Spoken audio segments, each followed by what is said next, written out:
football coaches can tell you just about anything you want to know about their players, how fast they run, how high they jump, and how many touchdowns they've scored. But things get murky when it comes to their players' histories. A CBS News and Sports Illustrated investigation found most big-time colleges don't conduct background checks on football recruits. Chief Investigative Correspondent Armin Katayan reports. Vilaseni Fawanuku was a one-man wrecking crew as a defensive lineman at Bingham High in South Jordan, Utah last fall. At 6 feet, 290 pounds, a big reason the Miners were the fourth-ranked team in the nation. I love the kid, and I would do what I could to try to help him in his life. But last March, Fawanuku was arrested on 2 felony counts for robbery. It happened here inside this garage, the then 16-year-old allegedly pointing a 9mm pistol at 2 young men, while his cousin grabbed drugs, cash, and a wallet. Detective Chad Hahn says Vilaseni also issued this chilling threat. If they called law enforcement, they'd do bodily harm to them. Bodily harm meaning what? Death. Fawanuku's troubled past was uncovered as part of a groundbreaking CBS News Sports Illustrated investigation focusing on crime in college football. A 6-month examination of how much schools really know about the prospects they recruit and reward with scholarships. To find out, we conducted exhaustive criminal background checks on every player, 2,837 in all, on the opening day rosters of SI's 2010 preseason top 25 teams. And what we found was striking. On those top 25 teams, more than 200 players either arrested or cited by the police a total of 277 times. Overall, 7% of players, 1 out of every 14 in our single-season sample, had a record. These are going to be pretty startling numbers for a lot of people who are seeing them for the first time.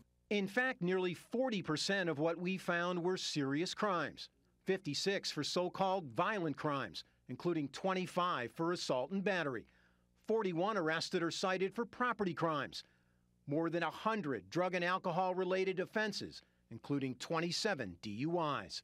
And in those cases where we know the outcome, we found that nearly 60% of the time, the athlete was either guilty or paid some penalty as a result of his run-in with the law.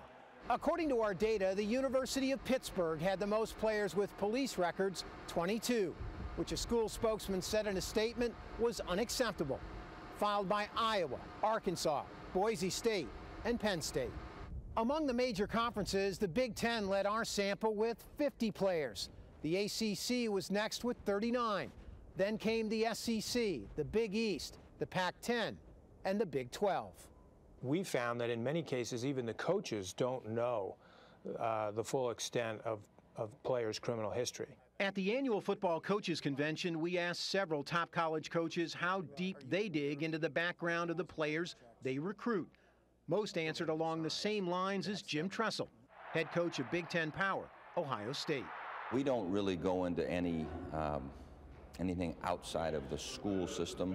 Hopefully, through the school system, we can find out just what we would need. In fact, we found only 2 of our top 25 schools did any kind of regular criminal background checks. And we couldn't find a single school that searched juvenile records. Yet we discovered in the recruiting hotbed of Florida, they are accessible and revealing. 318 athletes in our sample hailed from Florida. 22 had a juvenile record. In the state of Florida, you can do a complete criminal history from juvenile to adult for $20, $25. I mean, I think that schools are going to be in a position where there's really no excuse not to do it. We showed our findings to NCAA President Mark Emmert. What I saw in looking at it was a set of facts that obviously should concern all of us. Is this kind of the image that the NCAA wants in any way, shape, or form? Well, obviously not. You certainly don't want a large number of people with criminal backgrounds involved in activities that represent the NCAA. There was good news. 11 schools had 5 or fewer run-ins with the law, and 1 came out completely clean. Undefeated Rose Bowl champion Texas Christian University. TCU head coach Gary Patterson told us there's a critical reason why. Every student athlete that comes to TCU gets a background check, and they're going to be on scholarship, so we go very deep. When you say background check, are you meaning criminal background checks? Yeah. Yeah, there's just a lot of different stories out there. As for Fawanuku, in an interview at the family home, he denied threatening to kill anyone, claiming it was a pellet gun in his hand and not a pistol. Last November, he admitted to 1 count of second-degree felony robbery in juvenile court. When his probation ends, Villaseni's crime will be considered a delinquent act and not a felony, paving the way for him to attend the University of Utah on a football scholarship, which has a school policy prohibiting the signing of felons. Armin Katayan, CBS News, South Jordan, Utah. And for more, we are joined by Jeff Benedict. He is one of the authors of the investigation. Jeff, thanks for being with us. So first and foremost, why do you think so many of these students, these athletes, have a record? I mean, is there some kind of a pattern here? I just think that a lot of the recruiting is being done in areas, in neighborhoods where a lot of these best athletes come from some pretty tough environments, and they're exposed to crime and violence and drugs in the communities they come from. So it's not particularly surprising that there's a significant number of them that have a record. Officials from Pitt called the findings unacceptable, but has the university done anything to change it? Not really. I mean, one thing they've done, and it wasn't because of our study, but in the midst of our study, they upgraded their background check procedure a little bit, and that's because this fall they had a rash of violent incidents involving 4 different football players within a 6-week span, and that prompted them to call for some more extensive background checks, but that didn't go as far as doing criminal background checks. They still don't do that. Do you think other schools might? Well, I got to tell you, we were shocked that when we polled all 25 schools, there were only 2 that said, yes, we do criminal background checks now. It was TCU and Oklahoma. But even those 2 schools don't look at juvenile records. And so you got to say, well, what are you really seeing? Because all of these guys are juveniles when they get recruited. And most of them are lucky if they've been an adult for a year by the time they walk onto a college campus. So I think if you're not looking at juvenile records, you're really not seeing anything. It seems like coaches know an awful lot about these players, and to some extent, do you think they're just turning a blind eye?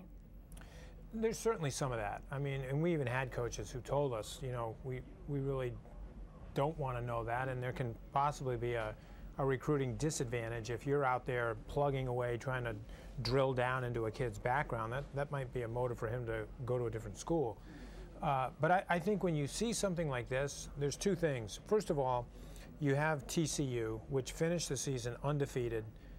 They've been one of the best teams in the country for 2 consecutive years, and they were the only team in the study that didn't have a single player with an arrest. So that knocks out that argument, right? Absolutely. It tells you that you can win at the very highest level and be clean.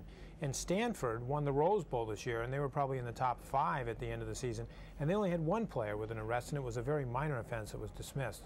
So 2 of the 5 best teams in the country have squeaky clean records, which I think really undermines the idea that, well, everybody's got to have a few of these guys in order to win. Not true. So in all the research that you've done, what should schools do, in your opinion, if they find out a player does have a criminal record? Well, first of all, I think they should look, and the schools aren't looking right now. So I think number 1 is that every one of these schools should be performing criminal background checks on all their recruits. I mean, they recruit about 25 players a year. It's not that hard. We just did 3,000 players. They can certainly do 24.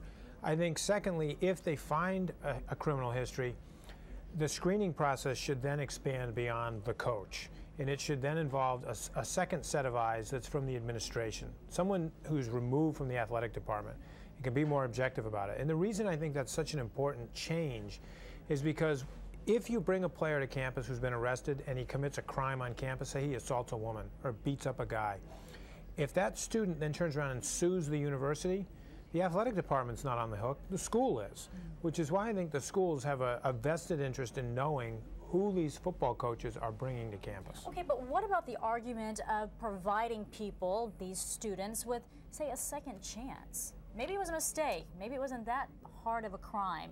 And, I mean, is that something that should be forgiven and allow them to go ahead and play? I think it's a very fair point. And we're not saying, I'm certainly not saying that any player who's been arrested in high school should be denied a scholarship opportunity. The point is right now it's the opposite extreme. It's everything goes. Anybody gets in, and nobody's looking. What we're saying is if you find a player who's got a violent incident or numerous incidents in his past, there should be more than one football coach deciding whether he deserves to come on board. And at least at that point, the university is on notice. You know, we got a red flag here. You know, everybody's been warned. And if you know that, I think there'd be a much more concentrated effort to make sure that that guy, while he's on campus, doesn't make a mistake. Is this something that colleges and universities need to deal with individually, or is this something that the NCAA needs to set a unilateral rule? Well, I don't think the NCAA has the power or the authority to force schools to conduct criminal background checks. They don't have that jurisdiction. They can certainly, you know, pound a bully pulpit and say, we really support this, we think we ought to do it. But ultimately, it's going to come down to the conferences that these schools are part of and the individual college presidents. And I think both of them have a pretty big motive to do it. So bottom line, you think that this is going to make a difference? Do you think that knowing this and the information that's out there, that colleges and universities will change the way they screen these players? If they don't, the next time this happens, now every reporter can call up and say, why didn't you just do a records check? It only cost you $24 in a state like Florida. What's your excuse for not doing it? $24, that's it. Per name. All right.